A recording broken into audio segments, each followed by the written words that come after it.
If you're using a native development system, at this point you might have to install Git, and you should refer to the text for a link. But it's already included here in the Cloud IDE. We can use the which command to find out where it is, which Git. So this shows us that it exists. You can say git -v. I think actually this won't work. Yeah, unknown option -- version will work. Now your results here may vary. The exact version number isn't that important. But we see that Git is in fact installed on this system. Before using Git for our project, there's some one-time system setup that we have to do.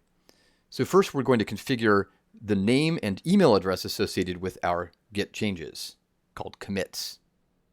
The way to do this is with the git config command. This is a global change, and we're going to say user.name. In this case, it'll be me. And then the same thing, I can do up arrow, user.email, and then here I'll do my main email address. Oh, now interestingly, I just realized I used quotes here, and I'm not sure if that's exactly the same. So let's take a look at this. I'll use the less command to take a look at the git config. Is this it? Yeah, here we go. So that did work. You can actually omit the quote marks there around the email address, but it worked just fine. So you can see here, this is actually where Git keeps its configuration. It's a little file in the home directory, tilde, called .gitconfig. So it's hidden. That dot means it's a hidden file in Unix. So that's set up, and now actually we can see this here. You can see the editor here is user bin nano. So nano is a very simple editor. It's not a very powerful editor, but it's really easy to use, so we'll adopt it as our default. Let's set it up. So you can see which nano. Notice that this disagrees. This says user bin nano, and this says /bin/nano, bin nano. I'm not sure why that's the case, and this might have changed by the time you're watching this. But in order to get things to work, we actually have to set up what's called a symbolic link between where Git thinks nano is and where it actually is. Now, the way to make a symbolic link is with the ln command, link, and then -s for symbolic. I want to overwrite it if it exists, so I'm going to say F for force, although it should work either way. And then I can actually, in this command, have which nano in backticks. This is not important to understand, but this is just a nice little technique. We just saw what which nano was. Which nano is bin nano. So this is going to link /bin/nano to the actual place where we want it. We're going to link it into the user bin directory. This is where Git thinks it is. Now this won't work. It's going to say permission denied. So this is an important trick to know. This is sudo. This says do it as the super user. It's actually technically substitute user do, but the default substitute user is the super user, also known as root, which can do anything on the system, including write which nano to this directory. So now if we do which nano, user bin nano. If we do ls-l, that's the long form of listing.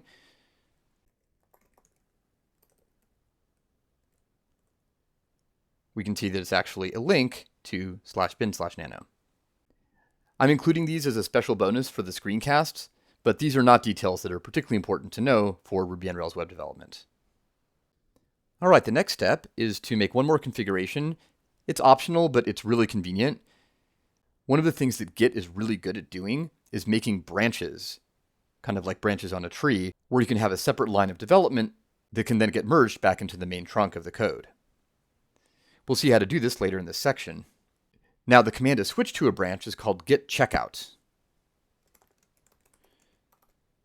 And that's a lot to type, so it's very common to set up what's called an alias, just a shortcut, so that you can type Git CO instead of Git Checkout. In this tutorial, I'll mainly type Git Checkout just for maximum compatibility, but this configuration is so common that you will often encounter people typing Git CO, and it's important to know how they set that up. There's one final bit of configuration, which is to set Git to remember any passwords we type in. As we'll see later in this section, we're going to be storing our source code on a remote server, And it's nice not to have to type our password in every time we want to access that code.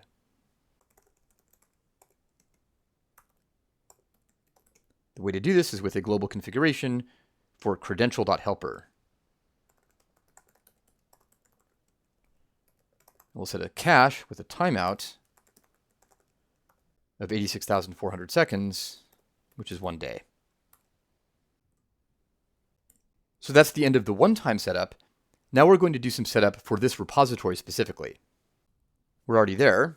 I can print working directory, pwd. You can see here we are, hello app. This prompt also has hello app, right here. And it's actually configured to show what's called the master branch. This is very convenient. Most systems don't come pre-configured like this, so if you're on a native system, you might not see this. This little detail is covered in Learn Enough Git to be dangerous. The first step is to set up our project as a Git repository with Git init. That's to initialize the repository. You can see here that Git stores everything that it does in a special directory called .git. It's a hidden directory, as indicated by the dot. We don't see it here, but ls-a list all does show it. And now we're going to add all of the files in our project. We'll do git add -A. Some people do git add dot, where dot indicates the current directory. And that's not quite the same thing. And in the rare cases where they differ, this is actually the one you want. So I recommend doing git add -A to add everything. And we can see the effect of that with git status. You can see here, we just added a bunch of new files. It says no commits yet. So let's make a commit. This tells Git about our changes. It bundles all of these changes into one package and says we want to make these a single commit to a single set of changes that are all related. We'll give Git a message with -m, and then here let's say initialize repository.